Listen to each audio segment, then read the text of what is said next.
오늘은 성경 출애굽기 19장에 있는 말씀을 읽도록 하겠습니다. 출애굽기 19장 16절에서 25절 말씀까지 읽겠습니다. 창세기 제19장 16절. 제3일 아침에 우레와 번개와 빽빽한 구름이 산 위에 있고 나팔 소리가 심히 크니 진중 모든 백성이 다 떨더라. 모세가 하나님을 맞으려고 백성을 거느리고 진에서 나오매 그들이 산 기슭에 섰더니 시내산에 연기가 자욱하니 여호와께서 불 가운데서 거기 강림하심이라. 그 연기가 옹기점 연기같이 떠오르고 온 산이 크게 진동하며 나팔 소리가 점점 커질 때에 모세가 말한즉 하나님이 음성으로 대답하시더라. 여호와께서 시내산 곧 그 산 꼭대기에서 강림하시고 그리로 모세를 부르시니 모세가 올라가매 여호와께서 모세에게 이르시되 내려가서 백성을 신칙하라. 백성이 돌파하고 나 여호와께로 와서 보려고 하다가 많이 죽을까 하노라. 또 여호와께 가까이 하는 제사장들로 그 몸을 성결케 하게 하라. 나 여호와가 그들을 돌격할까 하노라.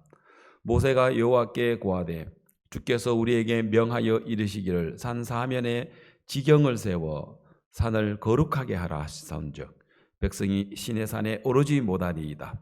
여호와께서 그에게 이르시되 가라. 너는 내려가서 아론과 함께 올라오고 제사장들과 백성에게는 돌파하고 나 여호와께로 올라오지 못하게 하라. 내가 그들을 돌격할까 하노라.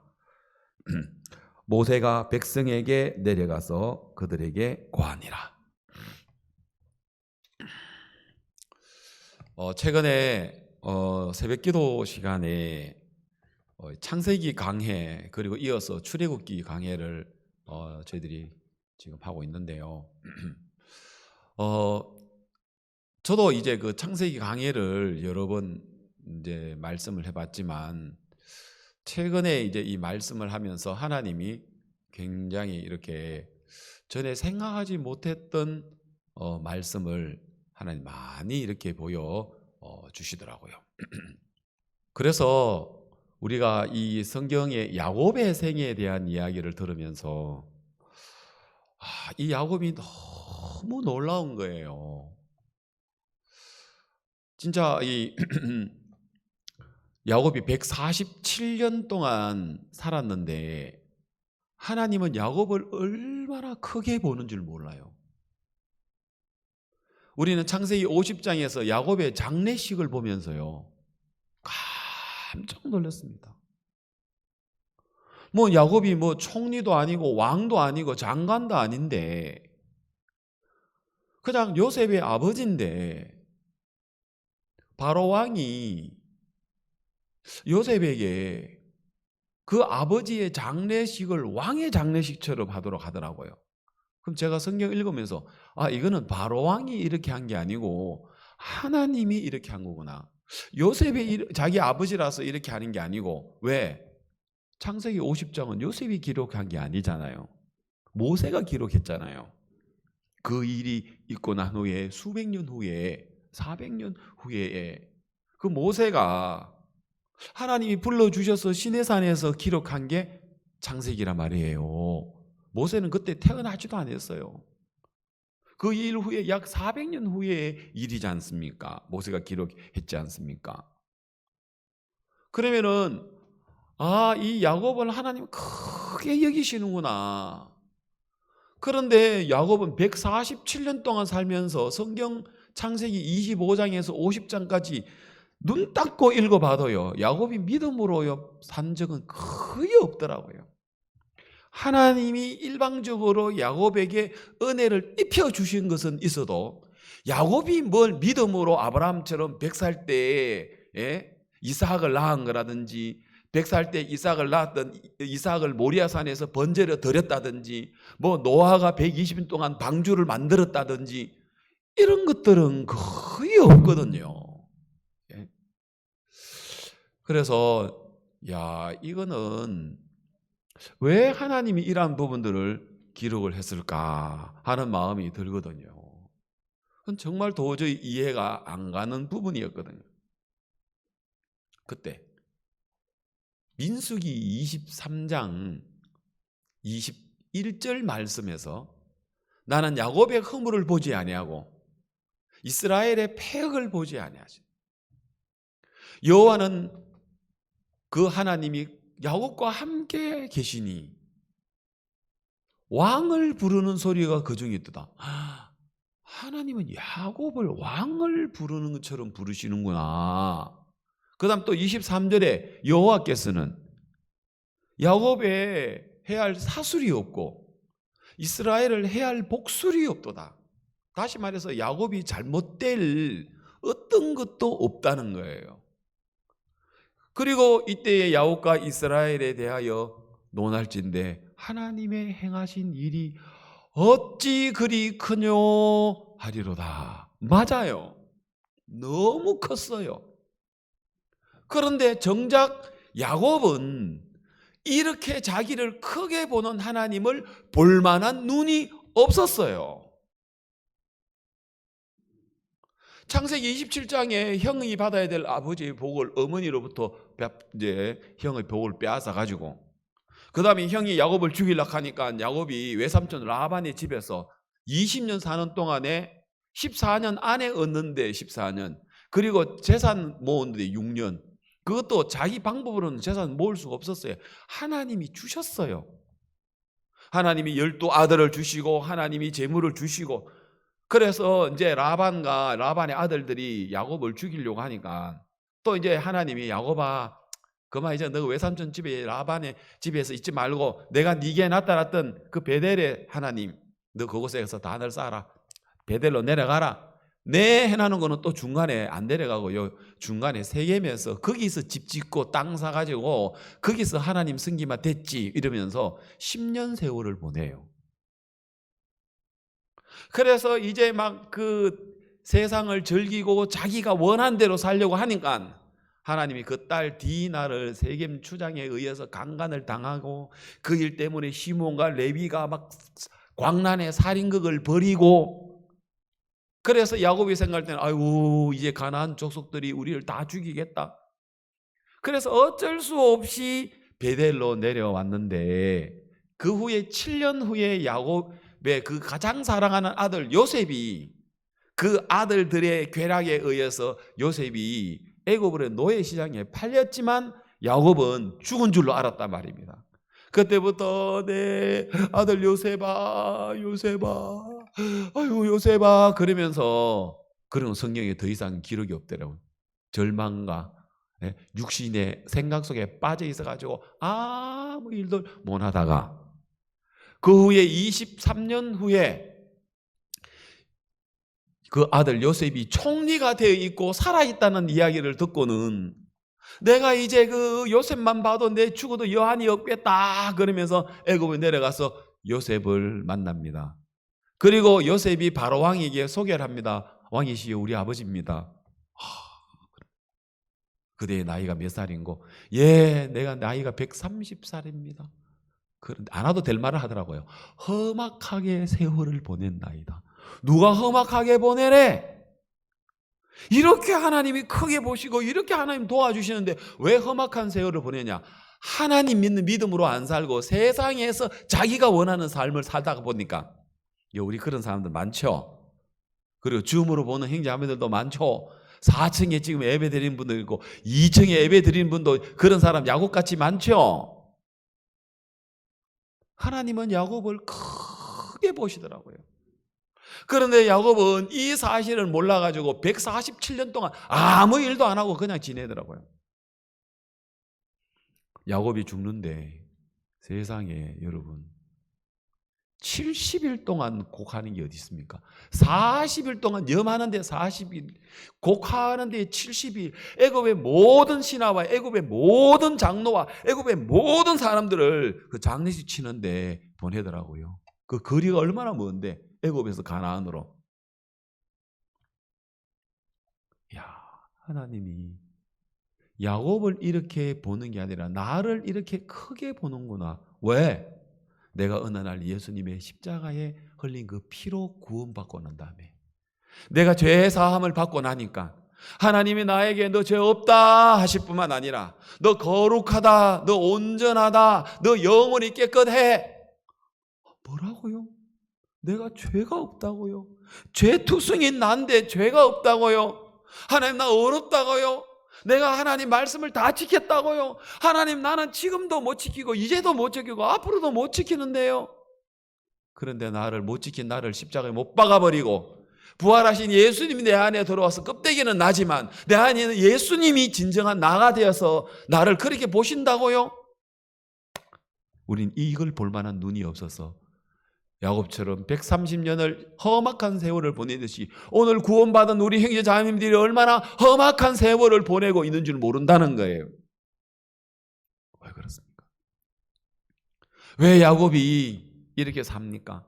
만일 야곱이 하나님이 나와 함께 계신다는 걸 안다면, 정말 하나님이 내게 향하시는 일이 얼마나 큰 줄 안다면, 얼마나 놀라운 줄 안다면, 하나님은 나를 왕처럼 크게 본다는 걸 안다면 야곱이 그렇게 살았겠습니까?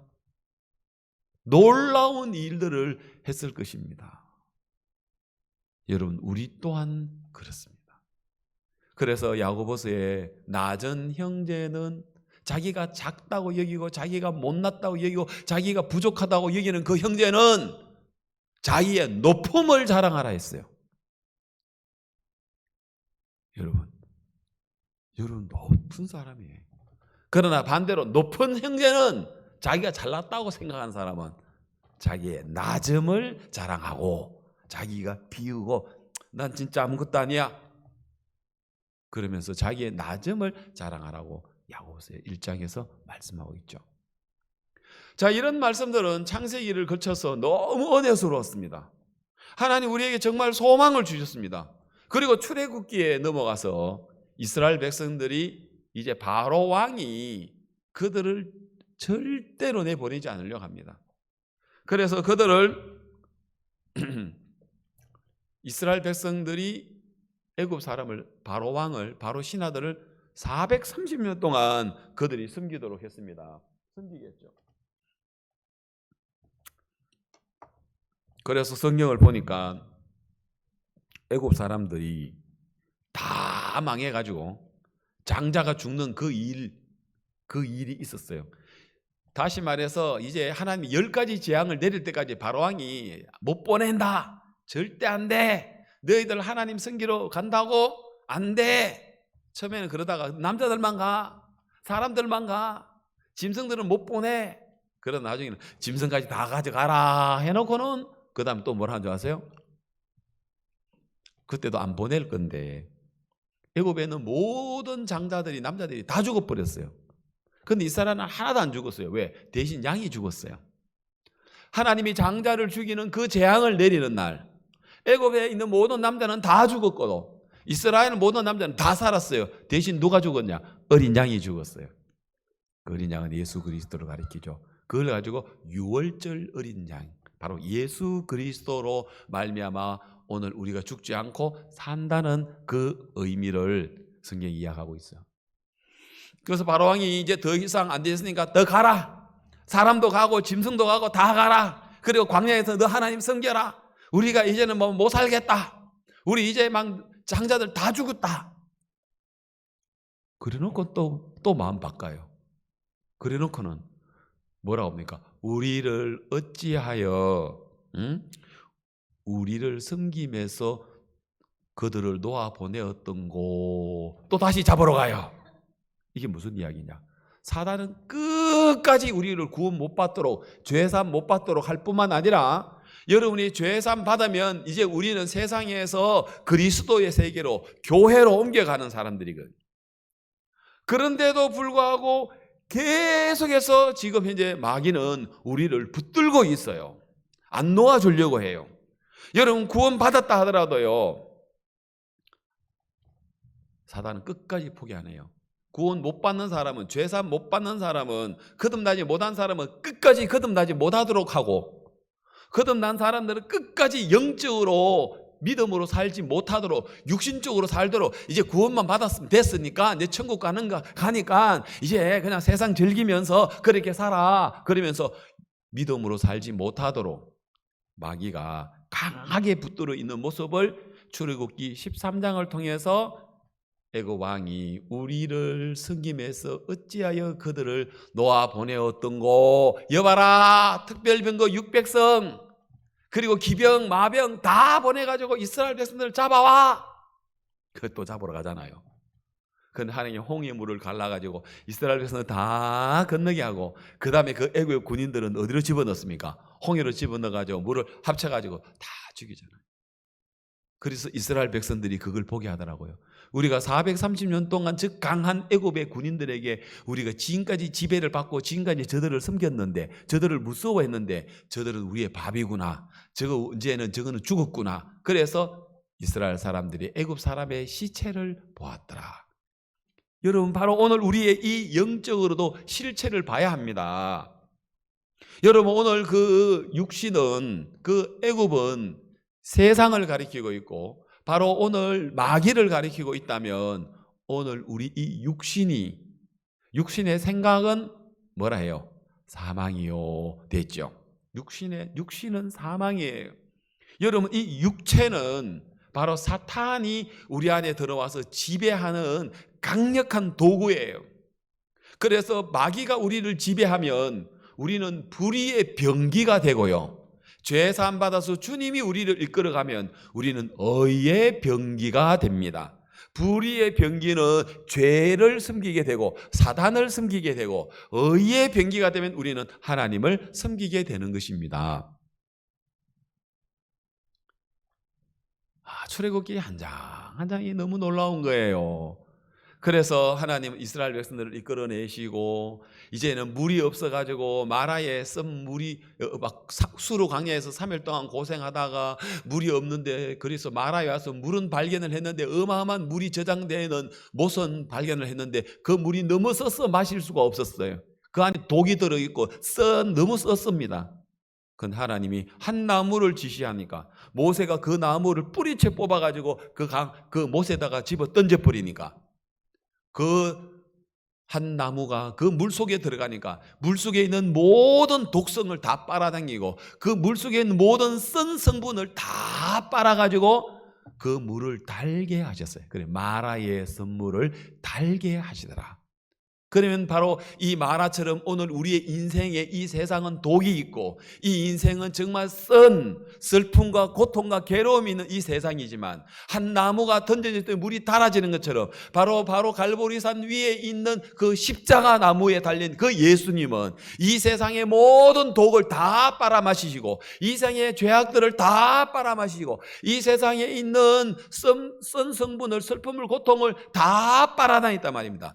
여러분, 인간 안에 있는 모든 절망과 슬픔과 괴로움과 정죄와 슬픔과 사망과 심판을 그 십자가는 다 빨아마셔가지고 마라의 선물을 달게 하신 것처럼 오늘 인생을 달게 하셨는데, 사람들이 이거 안 믿고 있어요. 인간이 제일 큰 죄는 살인, 간음, 도둑질, 이게 아니에요. 이것도 큰 죄지만, 인간과 사이에 큰 죄지만, 하나님 볼 때 제일 큰 죄는 말씀 안 믿는 것, 자기 생각 따라가는 것, 그죠? 말씀이 뭐라고 얘기했냐는 거죠. 여러분, 예수님의 십자가는 인류의 모든 인간의 죄를 다 당신이 담당하셨습니다. 우리에게는 죄를 두지 않으셨습니다. 그러나 사단은 우리를 속이기 위해서 죄를 짓는 우리의 모습은 보여주지만, 그러나 그 죄는 죽은 죄라는 것입니다. 연탄이 있는데 불탄 연탄에 불 붙일 수 있습니까? 못 붙이죠. 왜? 이미 탄 연탄에는 불을 붙일 수 없는 것처럼 이미 우리가 짓는 죄는 예수님 십자가에서 이미 그 죄의 근본을 십자가에 못 박아버렸거든요. 입이 가만히 있는 게 이상하네. 마스크 끼면 아멘 하면 안 됩니까? 한번 해보십시오. 아멘 돼요? 아멘 되네. 왜 안 하세요, 여러분? 마음이 안 움직여요. 이렇게 막 이해하는데, 여러분을 통해서 주님 일하시는데 그냥 가만히 입 닫고 있어요? 네, 마스크 끼워도 대답해도 돼요. 알겠습니까? 아멘. 할렐루야. 그게 이제 출애굽기 14장 이야기잖아요. 그죠? 그다음에 이제 주록에 이제 그다음에 만나 주는 이야기가 나오죠. 이제 그다음에 이제 15장 이야기고, 그다음에 16장에서 이스라엘 백성들이 양식이 없잖아요. 그래서 2월 15일 그들이 나온 지 한 달 됐을 때 하나님이 먹을 것이 없는 이스라엘 백성들에게 하늘에서 비같이 뭘 내립니까? 만나를 내립니다. 성경학자들은요, 이 이스라엘 백성들을 약 300만 명으로 추정하고 있습니다. 남자 20세에서 50세까지 60만 3,550명인데 남자 20세 이하, 남자 50세 이상, 그리고 여자들 합치면 유대인들만, 히브리 사람들만 약 300만 명을 잡고 있습니다. 여러분 300만 명이 여러분 하늘에서 만나를 내려주십니다. 300만 명이 하루분의 양을 그 하늘의 어느 곳간에, 어느 창고에, 어느 냉동창고에, 주온창고에 넣어놨다가 그걸 갖다가 이스라엘 백성들 진사면에 골고루 뿌려주시잖아요. 그거는 많이 먹어도 배부르지 않고 적게 먹어도 배고프지 않는 신비한 하늘의 양식이었습니다. 하나님 그 양식으로 이스라엘 백성들을 먹이시는데 몇 년 동안 먹이십니까? 40년 동안 먹입니다. 맞습니까? 그러면 여러분 300만 명이 하루에, 계산하기 쉽도록 해봅시다. 아주 작게 계산을 해볼게요. 하루에 1,000원, 돈으로, 여러분 돈으로 하루에 1,000원으로 잡읍시다. 만 원으로 안 잡겠습니다. 작게 잡겠습니다. 하루에 300만 명이 하루에 세 끼를 1,000원으로 잡았을 때에 30억이 있어야 됩니다. 30억 원이 하루에 1,000원씩, 300만 명이 하루에 1,000원씩 먹으면 30억이 있어야 됩니다. 하루에 30. 열흘이면 얼마예요? 300억이죠. 100일이면 얼마예요? 예? 3천억. 자, 100일. 그 다음에 1,000일이면 얼마예요? 3조 원이죠. 1,000일 같으면 약 3년 정도잖아. 그죠? 그 다음에 거기다가 이스라엘 백성들은 40년 동안 먹었으니까 거기다가 또 덧붙여야죠. 세상에 여러분 한 사람당 1,000원씩 잡아서 40년 내린 게 40조 원이에요. 아니 30조 원이에요.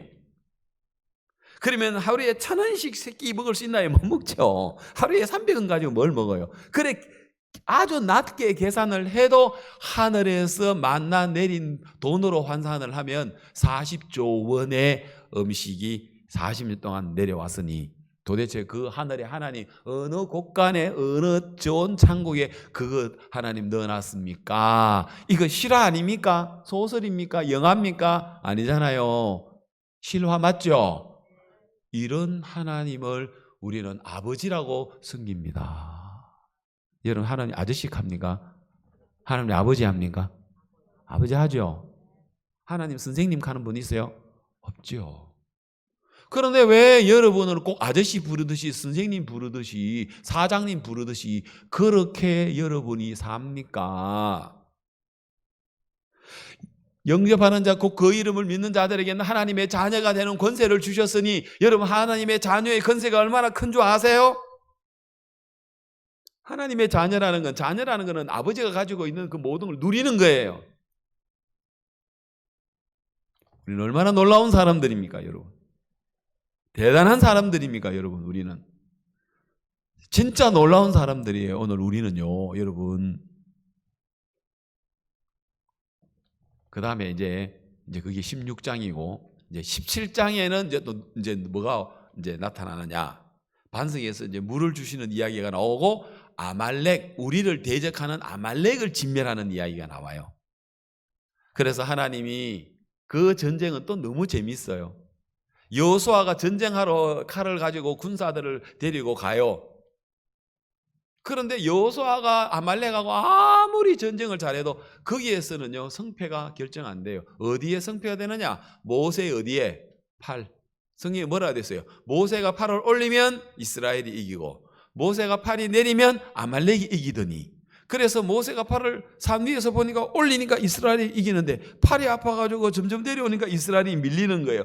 또 다시 올리니까 이스라엘이 이기는 거예요. 또 팔이 아파가지고 내려오고 또 이스라엘이 지는 거예요.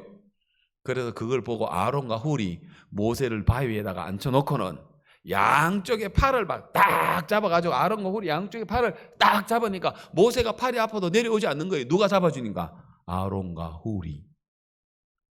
그래서 하나님께서, 이게 더 중요한 거는 모세의 팔도 있지만 여호수아의 칼도 있지만 그러나 결국은 누가 이기게 하신다고요? 하나님이 이기게 하시는 전쟁이에요. 이게 아말렉 전쟁이에요. 그게 이제 출애굽기 17장 이야기예요. 이 전쟁은 너무 비밀스러운, 아주 여러분 출애굽기 17장의 아말렉과의 이 전쟁의 모습은요, 성경의 이 보화 중에 보화예요. 오늘 우리가 영적인 어떤 전쟁에 어떻게 전쟁을 치르는지, 오늘 우리의 육신과 같은 이 아말렉, 육신 속에 들어있는 이 사단과의 어떻게 우리가 전쟁을 해야 되는 것을 출애굽기 17장에 그 비밀을 숨겨놨어요. 우리가 나쁜 습성을 우리가 이길 수가 없어요. 여러분, 아말렉이란 것은 우리 육신을 가리키는데 육신의 습성을 여러분 각오 결심으로서 절대 이길 수가 없어요. 여러분, 각오하고 결심하는 것은 여호수아의 전쟁의 칼날이라 한다면 모세의 팔은 하나님께 기도하는 거예요. 하나님 앞에 항복하는 거예요. 하나님, 저는 못합니다. 하나님, 저는 내가 나쁜 습성을 내가 이길 수가 없습니다. 이거 하나님이 하십시오 하고 하나님 앞에 항복하는 거고 하나님 앞에 기도하는 거예요. 그리고 여호수아와 갈렙은, 여호수아의 칼날은 직접 전쟁을 하는 거니까 내가 그것을 끊기 위해서 또 내가 해야 될 일들이 있지만, 내가 그 나쁜 습성을 내가 결심하고 내가 도전하고 내가 뭘 하지만, 그러나 그걸로 되어지는 게 아니라 모세의 팔에 달렸고, 그리고 이것 모든 합력하여 선을 이루시는 하나님에 의해서 달렸다 말입니다.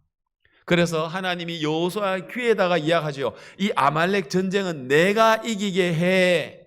네가 결심하고 네가 노력해서 되어지는 게 아니고 내가 이거 아말렉과의 전쟁을 내가 이기게 해.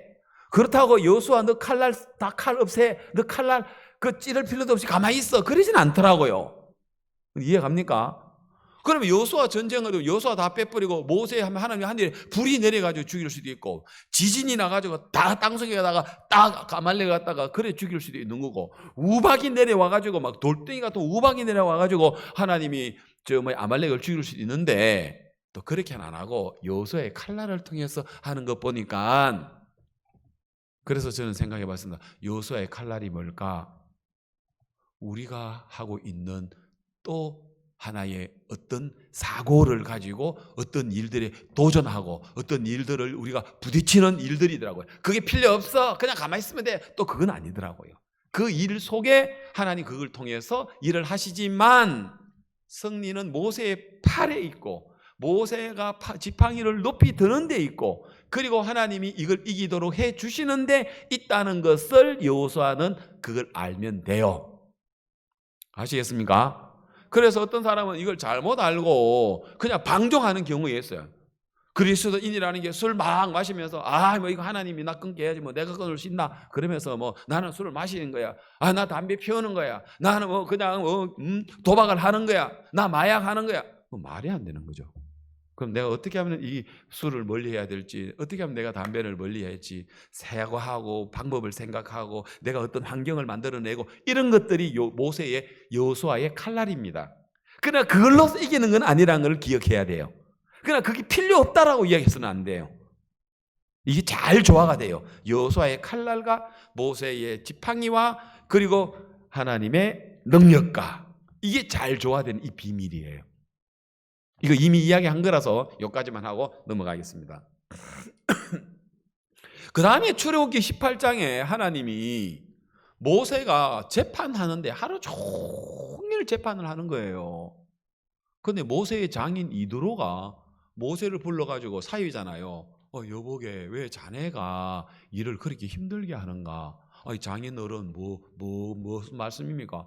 왜 네가 네 혼자 일하냐? 백성들이 재판 받으려고 저렇게 하루 종일 기다려 있고 네 혼자 하려고 하니까 힘들지. 그거 뭐짜라 말입니까?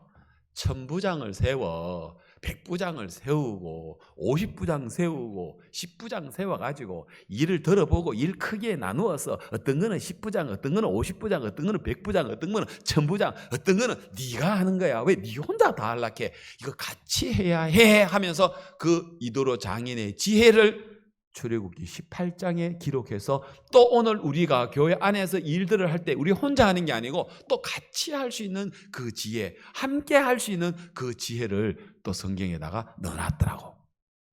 그러니까 성경은요, 진짜 이 지구상에서 가장 놀라운 보물이라면 성경이에요. 또 입이 또 닫혔네. 이 지구상에서 가장 놀라운 하나님 우리에게 주신 선물이 성경입니다.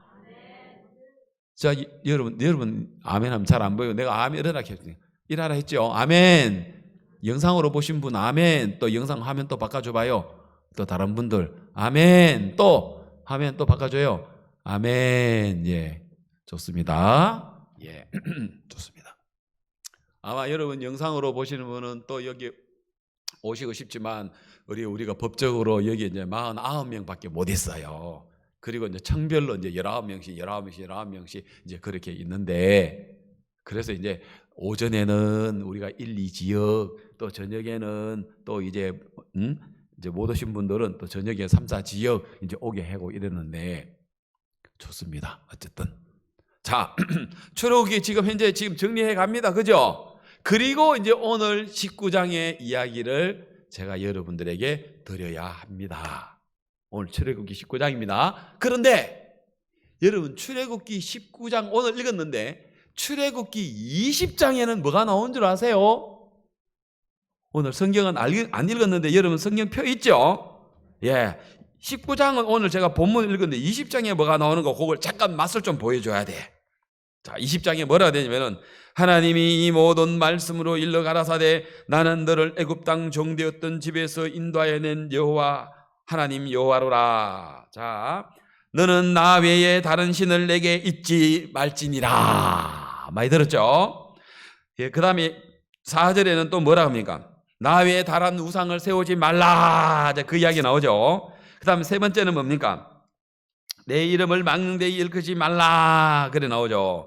그 다음에 네 번째는 안식일을 거룩하게 지켜라. 8절에 그래 나오죠. 자, 그 다음에 이제는 또 5절에는 12절에는 네 부모를 공경하라. 그 다음에 제6 살인하지 말라. 제7 간음하지 말라. 제8 도둑질하지 말라. 제9 거짓 증거하지 말라. 제10 이웃을 탐내지 말라 하는 소위 이걸 우리가 뭐라 합니까? 십계명. 이건 불교 절에 다니는 사람도 십계명 하는 건 알죠? 내용은 서세히 몰라도 대충 십계명이 뭐라 하는 거는 모든 인류에 있는 사람들은 다 알 겁니다. 종교가 달라도 불교라도 그죠? 모든 사람들이 모세 십계명 이 정도는 공부 안 해도 압니다. 십계명에 뭐 나 외에 다른 이름을 두지 말라, 절하지 말라, 막내되지 말라, 안식일을 지키라, 부모를 홍경하라, 살인하지 말라, 간음하지 말라, 도둑질하지 말라, 거짓 증거하지 말라, 이거 탐내지 말라, 이런 건 세세히는 몰라도 그래도 대충 교회에서 이야기하는 십계명 그리고 또 이제 모세 이는 어느 정도 알고 있죠. 그런데 놀라운 건 사람들이 다 잘못 알고 있단 말입니다. 이 지구에 70억이 넘는 사람들이 모세의 이 십계명에 대해서 다 어렴풋이 알고 있고, 교회 다니는 사람들, 성당에 다니는 사람들, 또 그 다음에 유대교 믿는 사람들, 유대교들은 이거는 믿으니까요. 유대인들은 신약 성경은 안 믿어. 기독교 캐톨릭은 아니라도, 그죠? 그러면 러시아 정교회부터 시작해가지고 이 지구상에 하나님을 믿는 사람들이 이 출애굽기에 20장에 나오는 모세가 시내산으로부터 하나님께 받았던 십계명, 이거 모르는 사람 거의 없습니다. 교회 다니는 사람들 다 압니다. 뭐라고 알고 있습니까? 이거 지켜야 되는 겁니까? 안 지켜야 되는 겁니까? 지켜야 되는 걸로 알고 있죠. 그래, 이거 잘 지키면 복 받고, 이거 잘 지키면 하나님과 가까워지고, 이거 잘 지키면 천국 가기 쉽고, 이거 잘 지키는 것이 신앙 잘한 거라고 그렇게 대부분 사람들이 알고 있는데, 그거는 거꾸로 알고 있는 겁니다. 거기에는 의심도 하지 않습니다. 마음을 다하여, 목숨을 다하여, 힘을 다하여, 뜻을 다하여 이거 지켜야 된다라고 이야기합니다. 그래서 이 찬송가, 우리가 부르는 이 찬송가 뒷면에도 십계명 넣고요. 십계명 맨 밑에는요, 또 뭐라 하는지 아세요? 마음을 다하고, 목숨을 다하고, 뜻을 다하고, 주 너희 하나님을 사랑하고, 하라 하면서 이걸 지켜야 된다고 막 그렇게 십계명이 넣어놨어요. 자, 그래서 오늘 저는 여러분, 하나님이 이 율법을 주신 목적, 하나님이 십계명을 주신 목적에 대한 부분들을 먼저 이해해야 된다는 것입니다. 여러분, 나 외에 다른 신을 두지 말라, 내 이름을 망치지 말라, 다른 우상에 절하지 말라, 안식일을 지키라, 부모를 공경하라, 살인하지 말라, 간음하지 말라, 도둑질하지 말라, 거짓말하며 이웃을 탐내지 말라라고 하는 이 십계명, 얼마나 좋은 법입니까? 이 자체는 거룩하고 어렵고 선해요. 그런데 이 율법을 바라보는 사람들의 시각이 어떠냐, 이게 문제라는 것이죠. 어떤 시각으로 이걸 어떻게 보느냐가 문제라는 것이죠. 그러나 많은 사람들은 의심도 안 하고 이거 잘 지켜야죠. 유대인들도, 하나님을 택한 백성이라고 하는 유대인들도 이 십계명 이거 잘 지켜야죠. 문제는 뭡니까? 이걸 지킬 수 있어야 되는 건 맞는데 이걸 지킬 수 있었던 사람은 이 지구상에서 누군가요? 있나요? 그건 문제라는 거죠. 지키라고 하나님이 우리한테 준 건 맞는데 이걸 지킬 수 있는 사람은 이 지구상에 단 한 명 있으면 나와봐요. 예수님 빼고. 아무도 없다는 거죠. 그럼 모세는 이거 지켰나? 아니에요. 모세도 허물이 있어요. 맞죠? 모세도 허물이 있어요. 아브라함은 아브라함도 마찬가지예요. 노아는 노아도 마찬가지예요. 엘리야는 엘리야도 마찬가지예요. 베드로 말할 것도 없어요. 그럼 이 목사는 저도 말할 것도 없어요. 그리고 성경은요, 성경에 하나님이 주신 법은요, 인간은 예를 들어서 10가지 중에서 9가지 지키고 1가지가 못 지켰다. 그럼 됐다. 그만하면 잘했다. 이쁘다. 하나님은 안 돼요. 하나님은 봉식이 어떠냐? 하나님이 우리 인간에게 주신 모세를 통해서 십계명 플러스 이게 계속해서 율법이 나옵니다. 규례가 나옵니다. 율례가 나옵니다. 그래서 성경학자들이 다 조사해 보니까 613가지야. 그 중에서 365가지는 하지 마라, 하지 마라, 하지 마라. 그리고 248가지 잘해라, 해라, 잘 지켜라, 지켜라, 지켜라. 이게 총 613가지예요. 613가지 중에서 612가지를 지켰다. 그런 사람도 없습니다. 예를 들어서 그런 사람 있다 합시다. 612가지를 지키고 1가지만 못 지켰다. 그러면 그만하면 됐지. 천사가 우리가 막 잘 지켰다 이렇게 하겠죠. 그러나 하나님은 안 돼. 넌 그러면 다 안 지킨 거와 똑같아. 이래 보시니까. 세상에, 그러면 우리가 어떻게 지킬 수 있습니까? 그리고는 예수님께서 하나님의 아들이신데 인간의 몸을 입고 오셔서 2000년 전에 이 땅에, 유대 땅에 오셨을 때에 제자들을 모아놓고 산상보험을 이야기하는데 예수님은 또 한술 더 뜨시네. 뭐라고 이야기합니까? 너희가 율법에 살인하지 말라라고 해서 나 살인 안 했어 하니까 예수님은 너 형제 미워하는 거는 살인한 것 같아. 너 형제 보고 욕하는 거는 살인한 것 같아. 너 형제 보고 야 병신아, 야 덩신아 한 적 있어 없어? 있는데요. 너 그럼 살인한 거나 똑같아 하니까. 그러면 그거 지킬 수 있는 또 누가 있습니까? 저는 간음 안 했는데요. 저는 평생 내 아내 외에는 아무런 다른 여자들 내가 손목도 하나 안 잡아봤습니다. 뭐라고 하는지 아세요? 너 음란한 음욕은 품은 적 없어? 그거는 있습니다. 똑같아 하고 예수님이 이야기하시는 거예요. 여자를 보고 음욕을 품는 자마다 마음에 이미 뭐 있습니까? 간음했다 하시니까. 예수님 오셔가지고 십계명을 풀어주는데, 더 깊이 풀어주는데 더 이걸 지킬 수 있는 사람이 아무도 없어요. 그러면 이건 왜 줬느냐? 지키라고 준 게 아니고 이미 우리 인간들은요, 우리 조상 아담이 선악을 알게 하는 나무를 실과를 따먹었어요. 알겠습니까? 이미 여러분 우리가 선악을 알게 하는 나무를 따먹었는데 우리 인간은 이미 출생할 때부터 죄인이었었어요. 그래서 우리는 선을 행할 수가 없어요. 그래서 이 선악과를 따먹은 타락한 우리 아담의 후손인 오늘 우리 인간이 착하게 살아서 하나님 나라에 갈 수 있는 인간은 아무도 없어요. 이미 우리는 죄의 습성이 들어왔어요. 그래서 다윗도 그 믿음의 사람인데 한순간 자기 충성스러운 누구를입니까? 자기 우리아의 그 장군을 전쟁터에서 청부살인해서 죽여버리잖아요. 왜 죽입니까? 전쟁 나간 사이에 그 아내, 예쁜 아내 바세바를 자기가 빼앗아가지고 동침을 했거든. 그래가 입석 닦고 돌려보냈는데 임신했다 하네. 야, 이거 감당이 안 돼. 그래 전쟁이 불러가지고 너 아내하고 잠자라 해가지고 이 아이가 자기 애가 아니고 우리 아이 애라는 걸 그걸 숨기려고 하는데 또 이 우리 아는 충성스러운 또 장군이야. 아, 내 군사들이 지금 전쟁하는데 내가 어찌 내 아내와 함께 내가 즐길 수 있습니까? 하니까 그 다음에는 막 다윗 술을 막 더 많이 막 먹게 해가지고 완전히 막 이성을 잃도록 만들어가 집에 보냈는데 그래도 또 아내가 있는 집을 안 가봤어요. 그래, 아이고 안 되겠다. 그래가 죽여버린 거예요. 그래가지고 바세바를 자기 아내 뺏어버린 거예요. 이게 누구라고요? 이게 다윗이라니까요. 오, 다윗이 했는 짓이에요. 그런 다윗도 하나님 앞에 시편 51편에 어떻게 고백을 합니까? 하나님, 내가 나무 아내를 빼앗았습니다. 하나님 아버지, 내가 그 남편을 죽여버렸습니다. 살인하고 간음했습니다. 이렇게 표현하는 게 아니고 뭐라 합니까? 내가 죄악 중에 출생하였으며 모친이 죄 중에서 나를 잉태하였나이다. 이렇게 고백. 이 말은 뭐합니까? 내가 어디 그 일만 있었겠습니까? 내가 뭐 그 살인 그 간음만 한 줄 아십니까? 내 일생 자체가 하나님 앞에 내가 악한 인간입니다. 그 말 아닙니까? 그래 안 그래요? 우리 모친. 자, 요즘은 옛날에는 큰 장독이 있었어요. 그죠? 큰 장독에 깨끗한 물을 부었어요. 알겠어요? 그 물이 깨끗하겠죠? 그런데 그 물에다가, 죄송합니다, 똥을 갖다가, 알겠습니까? 예? 똥을 갖다가 일회용 한 컵을 갖다가 똥물을 갖다가 다 부었어요. 그리고는 휘 쳤었어요. 그럼 표가 나요, 안 나요? 그 큰 독에 뭐 일회용 컵 한 컵 정도 똥을 넣어가지고 휘 쳤었으니까 표가 나요, 안 나요? 마시겠어? 깨끗한데. 아, 그럼 안 마시겠구나. 그러면 이제 그거를 충분히 한 달 동안 하면 그게 밑에는 이제 아무래도 똥이 좀 깔려 있겠지. 그럼 위에는 물이 맑아 안 맑아? 맞지? 한 컵 하겠어? 왜? 깨끗한데.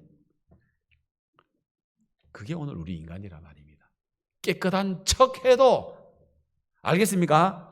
똥 한 컵 들어온 거야. 한 컵만 들어왔겠습니까? 한 바가지 들어온, 어떤 사람은 한 바가지 들어온 사람이 있고, 어떤 사람은 한 바게스 들어온 사람도 있고, 한 바게스 사람은 이제 감옥 달랑달랑 하는 사람이고, 한 컵 들어온 사람은 소주잔 조금 들어온 사람은 좀 많이 깨끗한 사람이고, 소주잔 정도만, 한 컵 말고 소주잔 정도만 딱 넣어도 마시겠어요?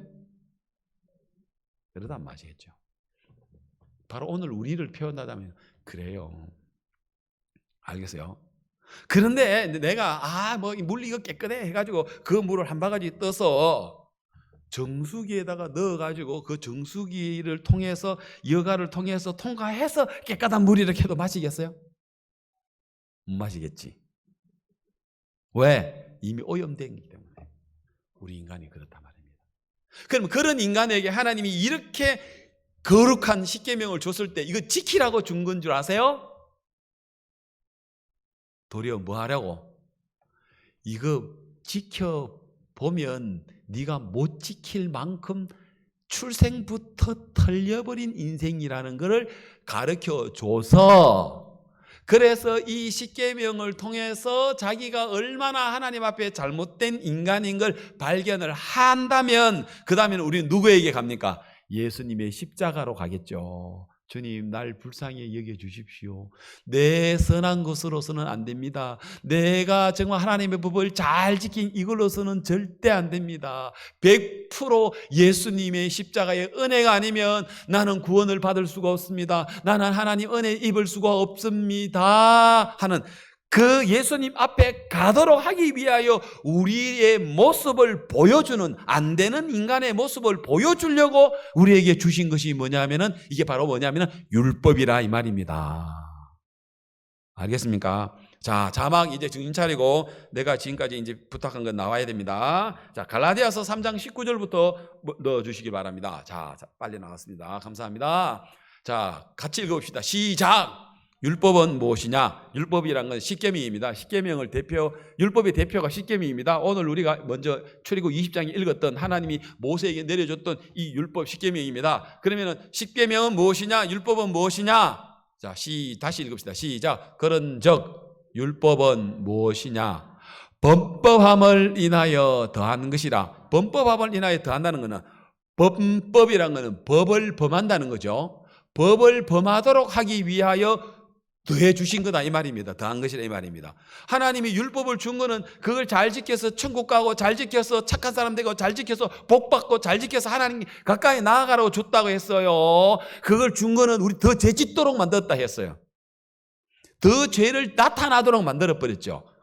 천사들로 말미암아 중보의 손, 이 모세입니다. 모세의 손을 빌어 베푸신 것인데 이거는 누가 올 때까지다. 이 율법의 기한입니다. 누가 올 때까지? 약속하신 자손이 오시기까지 있을 것이라. 왜? 그분에게 우리를 보내려고 준 것이니까.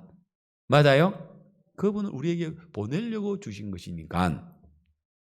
그 다음에 20절. 중보는 한편만 위한 것이 아니라 오직 하나님은 하나이시다. 그 다음. 그러면 율법이 하나님의 약속을 거스리냐? 결코 그럴 수는 없느니라. 율법 자체가 거스른 건 아닙니다. 우리가 율법을 잘못 이해했기 때문에 문제죠. 만일 능히 살게 하는 율법을 주셨다면 의가 반드시 율법으로 말미암았으리라. 다음. 그러나 성경이 모든 것을 죄 아래 가두었으니, 다시 말해서 율법을 주신 것은 오늘 우리를 어디 아래? 죄 아래 가두어 놓으려고. 죄 아래 가두는 이유는 뭐 하려고? 예수 그리스도를 믿음으로 말미암아 믿는 자에게, 약속을 믿는 자에게 주려 하십니다. 성경이 우리를 죄 아래 가두었어요. 그래서 가두어 가지고 뭐 하려고? 지옥 보내려고? 아니, 그래서 우리를 어디다가? 예수님에게 가서 그 죄 사함 받으라고. 그런데 율법을 통해서 자기의 모습을 모르는 사람은 예수께로 안 가요. 왜? 자기가 착한 사람인 줄 알고, 자기가 괜찮은 사람인 줄 알고 그렇게 가려고 안 한단 말입니다. 예? 가려고 안 한단 말입니다. 이해가십니까? 예. 자, 어디가 읽었죠? 22절까지 읽었습니까? 자, 계속 읽읍시다. 자, 그러나 믿음이 오기 전에는 우리가 율법 아래 매인바되고 계시될 믿음의 때까지 갇혔느니라. 그 다음. 이같이 율법이 우리를 그리스도에게로 인도하는 몽황선생이 되어, 율법이 하는 일은 뭡니까? 몽황선생이다. 요즘 말로 몽황이란 말은 유치원에 있는 봉고차 운전하는 운전기사, 알겠습니까? 학원 다니는 학원에 운전하는 운전사, 그게 이제 뭐냐? 몽학생이에요. 운전사는 선생이에요. 알겠습니까? 율법이 우리를 그리스도에게로 인도하는 운전하는 운전수처럼 우리를 그걸로 데려가기 위하여, 누구에게로? 예수님에게로 데려가기 위하여 운전해 가는 몽학생 같단 말입니다. 옛날에 몽학생이라는 것은 애들 동네마다 뭐들 모아가지고 서당에 있는 훈장스님한테 데리고 가는 게 몽학생이란 말입니다. 율법이 그 역할을 한단 말입니다. 이 율법을 지켜가지고 천국 가고 복받게 하는 게 아니고, 이 율법을 통해서 우리가 못 지키는 인간인 걸 발견하게 해서 우리로 하여금 주님 앞에 나가게 하도록 한다는 말입니다. 자, 그래서 우리로 하여금 믿음으로, 예수님을 믿음으로 말미암아 어떻게? 어렵다는 것은 깨끗하다, 거룩하다는 것이죠. 우리가 어떻게 우리 인간이 거룩해질 수 있습니까? 어렵을 수 있습니까? 예수님 믿음으로 말미암아 어렵다함을 얻으려 합니다. 다음. 믿음이 온 후로는 우리가 몽학선생 아래, 몽학선생이 누굽니까? 율법, 십계명, 그렇죠? 몽학선생 아래 있지 아니하도다. 그 다음에 너희가 다 믿음으로 말미암아 그리스도 예수 안에서 하나님의 아들이 어디겠습니까? 되었으니, 이렇게 합니다. 자, 그러면은 이 율법을 주신 목적이 뭔 줄 아십니까? 이 사람은, 율법은 복 주려고 준 게 아니고요, 우리 인간을 뭐 하려고 준 거예요? 저주하려고. 하나님의 율법을 너희 지켜라, 지키면 복 받고 못 지키면 저주 받는다 그랬는데, 사람들은요 지킬 거라고 생각하면, 지켜서 복 받을 거라고 생각해요. 지킬 사람 아무도 없어요. 그래서 결국은 이거는 못 지켰기 때문에 저주 받는 거예요. 근데 사람들이 율법을 저주받는 거라고 아무도 생각 안 해요. 왜? 그 안에 내용들은 너무 좋으니까.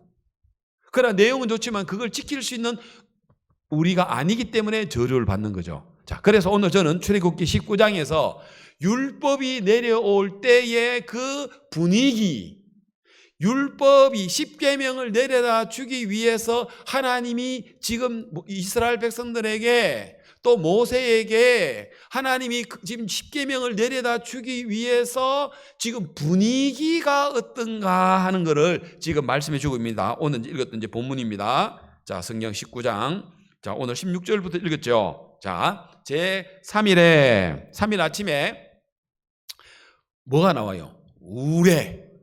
우레가 뭡니까? 꽈강! 맞아요. 천둥 번개. 맞아요. 천둥 막 번개가 나타나요. 우레 번개가. 그 다음에 빽빽한 구름인데 이 빽빽한 구름이 여러분 어느 날 낮인데 갑자기 막 그 시커먼 막 그 검은 구름이 온 하늘을 덮여서 낮인데도 깜깜해가지고 갑자기 막 천둥이 치고 막 비가 온 그런 적이 있었죠. 지금 그 상황이에요. 빽빽한 구름이 산 위에 있고 그 다음에 나팔 소리가 심히 큰데 이 나팔 소리가 뭐 여러분 아름다운 저 뭡니까 트럼펫에 뭐 한성교가 하는 트럼펫 그런 소리가 아니고 이 지금 나팔 소리는요, 예, 119 소방대들이 지나가기 위해서 이런 막 소리를 경험을 내죠. 막 차 빨리 비켜라. 지금 급한 일 생겼으니까 비켜 하는 말이 뭐예요? 예, 빵 하죠, 막 그죠? 시끄러워요, 안 시끄러워요? 그래가지고 뭐 구급차나 또 아니면은 뭐 119 소방대 지나가면은 막 시끄러워 막 분위기가 사람들 불난다 무슨 일이 생긴다 막 그러면서 두리번거리고 막 차를 비켜주고 그러죠. 그 소리 들으면 평안해요. 예, 마음이 안정이 돼요. 불안하잖아요. 지금 꼭 그 모습이에요. 그래서 진중의 모든 백성이 뭐하더라? 떨더라. 뭐가 내려오는데? 뭐가 지금 내려오는데? 십계명이 내려오는데, 예? 이 하나님의 십계명이 내려오는데 왜 막 분위기가 이런 분위기를 합니까? 하나님이 천사장의 나팔 소리와 금은고의 곡조의 노래와 천군 천사들의 노래와 밝은 빛 가운데서 평안하고 기쁨이 충만한 왜 이런 모습으로 율법이 안 내려오고 막 천둥을 치고 꽈강 거리고 막 번개가 부부부 끓이면서 막 시커먼 구름과 막 그리고 막 불이 붙었고 그러면서 막 소리가 꽝꽝꽝꽝꽝 나고 왜 이럽니까 지금 하나님이 율법을 내리는데. 그 다음 또 봅시다. 그 다음 9절 17절 모세가 하나님을 맞으려고 백성을 거느리고 진에서 나오매 그들이 산 기슭에 섰더니 시내산에 연기가 자욱한데 이 연기가 막 시커먼 연기예요. 막 시커먼 연기가 막 자욱 앞이 안 보이네. 안개는 하얗지만 이거는 막 시커먼 막 불탔을 때 올라오는 막 시커먼 연기 있잖아요. 그 연기예요. 여호와께서 불 가운데서 극이 강림하시니라. 그 연기가 옹기점 연기같이 여러분 옹기점 연기 옛날에 그 가마솥에 불 때면 막 시커먼 불이 오지 않습니까? 그런 연기같이 떠오르고 온 산이 크게 막 진동이 막 지진 나는 것처럼 막 흔드는 거예요. 다음. 그리고 나팔 소리가 어떻다고요? 아이고 내 목이 다 갈라. 그 다음 나팔 소리가 어떻게 해요? 점점 커지는데 막 그 나팔 소리는 백성들의 마음에 그만 제발 그만 막 너무 소리가 커서 막 기가 찢어질 것 같고 머리가 아플 것 같은 거예요. 뭐가 내려오는 날? 율법이 내려오는 날. 그런데도 사람들은 율법을 어떤 식으로? 율법을 잘 나 외에 다른 신을 두지 말라. 내 이름 막론되지 말라. 그러면서 자기가 막 하나님을 섬기려고 이런 식으로 보고 있는 거예요, 여러분. 그래 안 그래요? 하나님의 음성으로 대답하시더라. 그 다음 여호와께서 시내산 그 산꼭대기에 강림하시고 우리는 모세를 부르시니 모세가 올라가매 여호와께서 모세에 이르시되 내려가서 백성들을 신칙하라. 백성이 돌파하고 백성들이 막 나를 밀고 백성들에게 경고해라. 백성들이 막 나 보려고 막 밀어붙이면서 이렇게 막 데모하는 사람들이 막 이렇게 돌파하고 막 밀어오듯이 그렇게 나 보려고 나 여호와께로 와서 보려고 하다가 많이 죽을까 하노라 했습니다. 너 죽는다, 함부로 올라오지 마. 그다음 또 여호와께서 가까이 제사장들로 그들을 몸을 성결케 하라. 나 여호와가 그들을 돌격할까? 아이고, 하나님 또 이렇게 또 말, 하나님이 막 그들을 죽이려고 막 돌격해가지고 막 돌격 앞으로 하는 거 있잖아, 그죠? 뭐 하려고? 적을 죽이기 위해서 돌격 앞으로인데 하나님이 누구 죽이려고? 우리 죽이려고 돌격 하고 있는. 그다음 모세가 여호와께 고하되 주께서 우리에게 명하여 이르시기를 산 사면에 지경을 세워 산을 거룩히 하라 하셨은즉 백성이 시내산에서 오르게 못하리이다. 여호와께서 그에게 이르시되 가라, 너는 내려가서 아론과 함께 올라오고 제사장들과 백성에게는 돌파하고 나 여호와께로 올라오지 못하게 해라. 밀고 나한테 올라오지 못하도록 해라. 내가 그들을 뭐 할까? 돌격할까 하노라.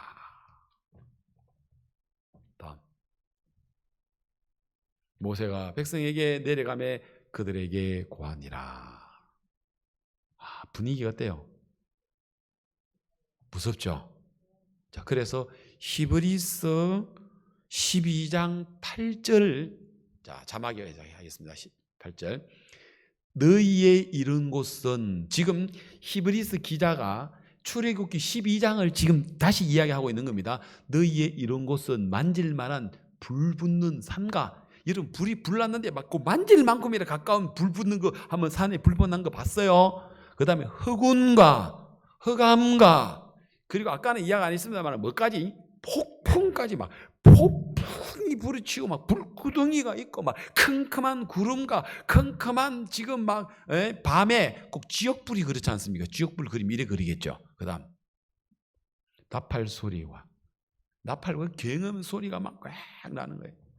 말하는 소리가 아니라 그 소리를 듣는 자들 더 말씀하지 아니하시기를 구하였으니, 그 다음 이는 짐승이라도 산에 이르거든 돌로 침을 당하리라 하신 명을 저희가 견디지 못함이라. 다음 그 보이는 바가 이렇듯이, 다 같이 시작. 무섭기로 모세도 이르기를 내가 심히 두렵고 떨린다 하였으나. 자, 히브리에서도 모세를 통해서 율법이 내려올 때의 그 분위기를 지금 더 19장보다 더 상세하게 이야기해놨죠, 그죠? 불 붙는 삶과 흑운과 흑암과 나팔 소리와 폭풍과.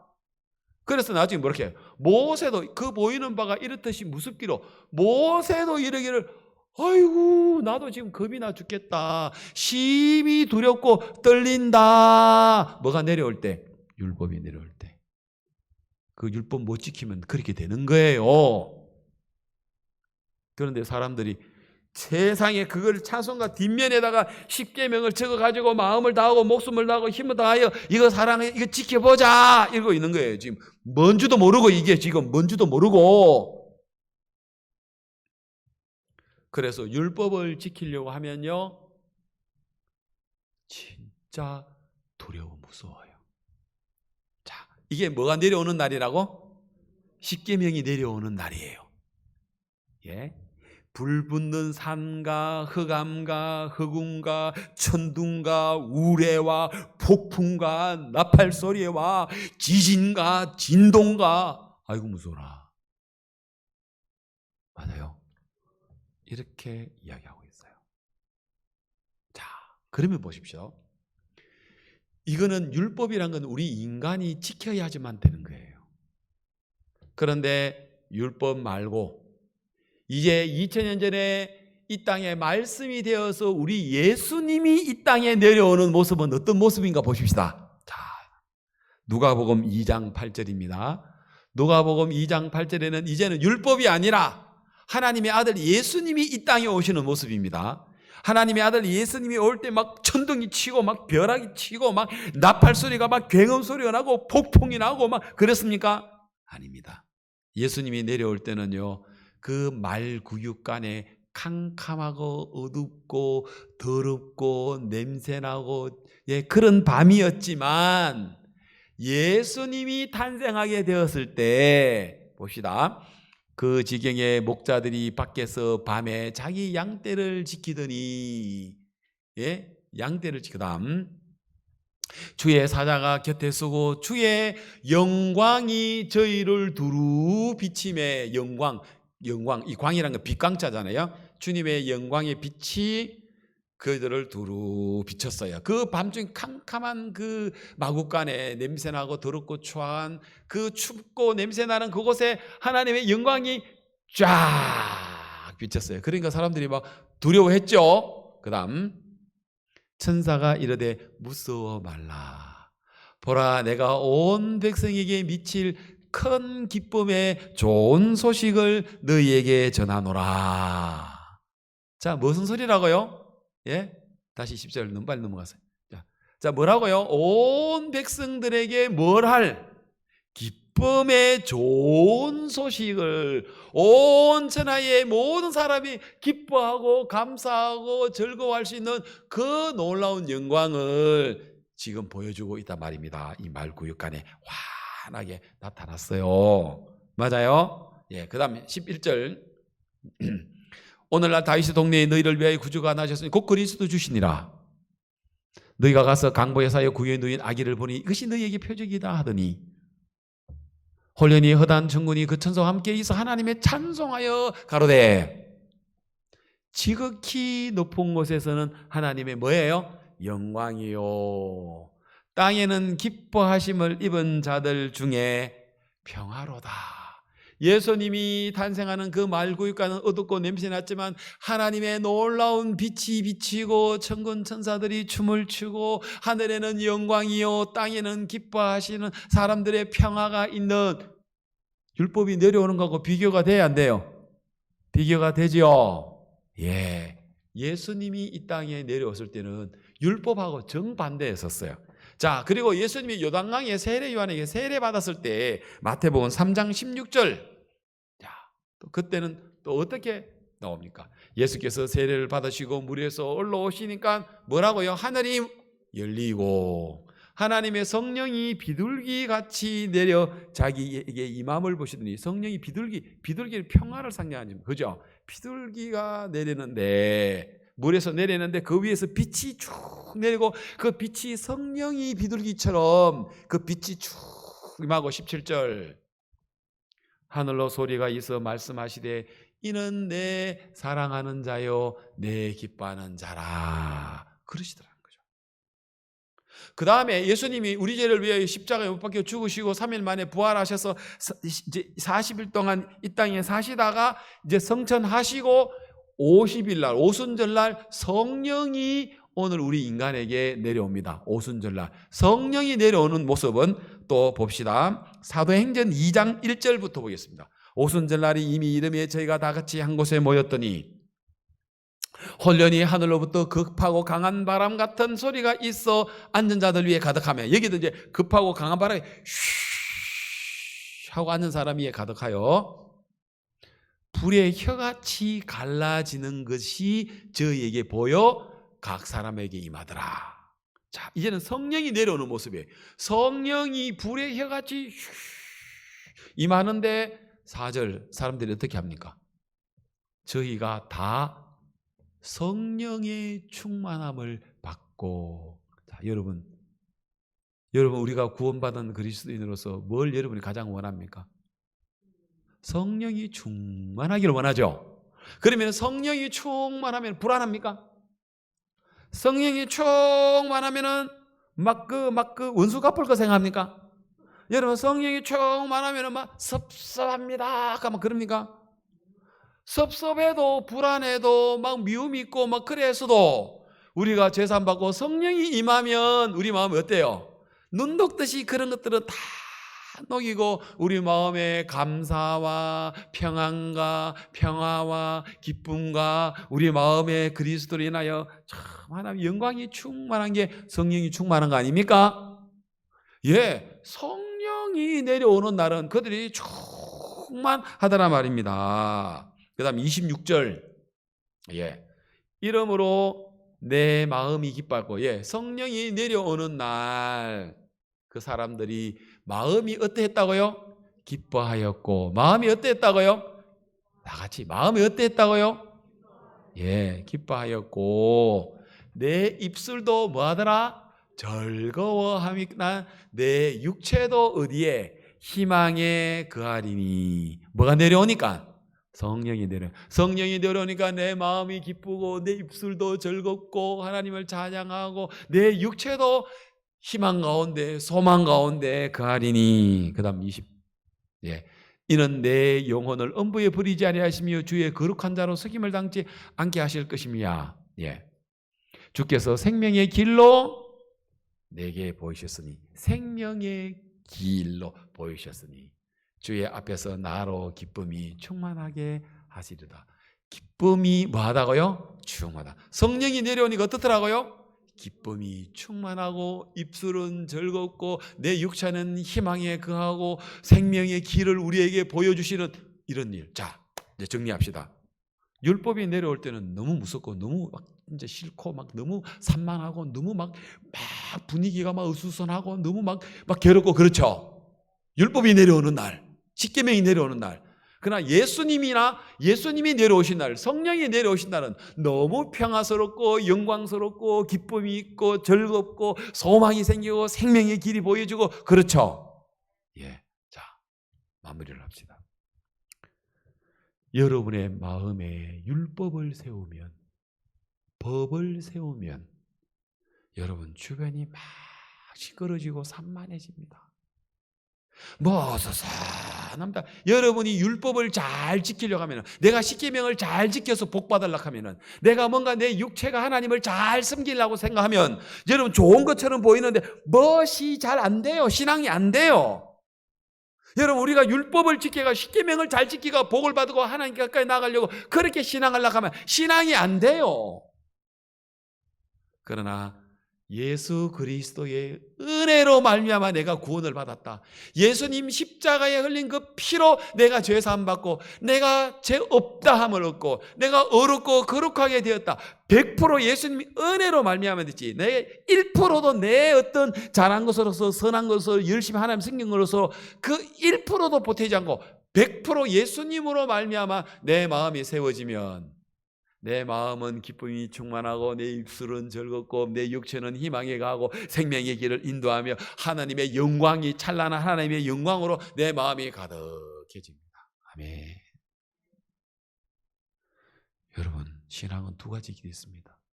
십계명을 지키고 율법을 지키고 내가 착하게 살고 내가 선하게 살고 내가 잘하려고 신앙을 하면 꼭 율법이 내려오는 것처럼 그 분위기가 여러분 인생 속에서 나타나고요. 그러나 여러분 우리가 예수 그리스도를 내 마음에 높이고 예수님을 쫓고 예수님과 함께 내가 예수님이 하신 일을 내 마음에 세우면 너무 영광스러운 삶이 우리에게 복되게 됩니다. 아멘. 여러분 육체를 세우지 마십시오. 여러분 육체에다가 여러분의 마음을 두지 마십시오. 여러분 만일 육체에다가 마음을 두고 내가 잘했나 못했나, 잘해도 아무것도 아니고 못해도 여러분 육체에 대해서 내가 못한 거에 대해서 바로 여러분 십계명 앞에 선다면 여러분들은 오늘처럼 이런 여러분 신앙의 분위기가 흘러갈 수밖에 없고, 복음을 세우고 예수님을 세우고 은혜를 세우시면 여러분 예수님이 내려온 것처럼, 예수님 요단강에서 세례 요한에게 세례를 받은 것처럼 하늘이 열리고, 그죠? 그 다음에 성령이 내려오신 것처럼 그 예수님이 오늘 우리 마음에 세워지면 모든 부분이 우리를 아름답게 복되게 하실 것을 믿습니다. 여러분 그래서 예수님을 세우시는, 은혜를 세우시는 여러분 되십시오. 그리고 여러분 율법은 우리의 육체를 요구를 합니다. 그래서 육체를 쫓아가는 사람들, 내가 육신으로 말미암아 살아가려고 하는 사람들, 그리고 육체의 욕구를 따라가려고 하는 사람들, 여러분 육체가 잘하든 육체가 못하든 육체로 말미암아 살려고 하는 사람들은 이럴 수밖에 없고, 예수님이 일하신 것들을 마음에 세우면 이렇게 평안할 수 있습니다. 주님 감사합니다. 내 같은 사람이 뭔데 나에게 이런 하나님 은혜를 입혀주십니까? 하나님 감사합니다. 왜 하나님은 율법이 내려오는 날 조용하게 그래 안 하고 왜 이렇게 시끄럽게, 왜 이렇게 불안하게, 왜 이렇게 천둥 번개 치가면서, 그래서 모세도 아이고 나도 무섭고 두려워 죽겠다 뜬다. 왜 율법이 내려온, 그 거룩한 율법이 내려올 때 분위기를 왜 이렇게 하나님 잡습니까? 그게 놀라운 의미가 있습니다. 그래서 율법은 우리를 아무것도 온전히 할 수 없습니다. 그럼에도 불구하고 이 지구상에 얼마나 많은 기독교인들이 율법 지키려고, 율법 계명 지켜가지고 천국 가고, 이거 계명 지켜 복 받고, 이거 잘해가지고 하나님 가까우려고 그렇게 한다면 너무 아니다. 오늘 여러분 이거 들었으면 이거 정말 여러분 가르쳐 줘야 돼요. 얼마나 많은 사람 이거 몰라요. 십계명 지금도 십계명 외우고 있어요. 예배 시간에 찬송가 뒤에 여러분 이 십계명 좋은 줄 알고 마음을 다하고 목숨을 다하고 힘을 다해 이거 지키려고 해요. 지키려고 하면요 속 시끄러워서 안 돼요. 불안해서 안 돼요. 지킬 수 있는 게 아니에요. 그 앞에서 내가 못 지키는 인간인 걸 발견하고 어디로 가라고? 예수님께 얘기하라고. 율법 앞에 안 가면 또 예수님께 안 가. 그래서 하나님 율법을 준 거는 율법을 통해서 내 형편없는 인간을 발견해가지고 예수님께로 가라고 율법을 주셨지, 율법 지켜서 복받으라고 한 건 아닌데, 그 원리를 몰라가지고 많은 사람들이 신앙을 거꾸로 하고 있다. 신앙이 안 되는 이유를 모르는 거예요. 그래서 오늘 저는 여러분께 이런 말씀을 드렸습니다. 말씀을 오늘 여기까지 드리도록 하겠습니다.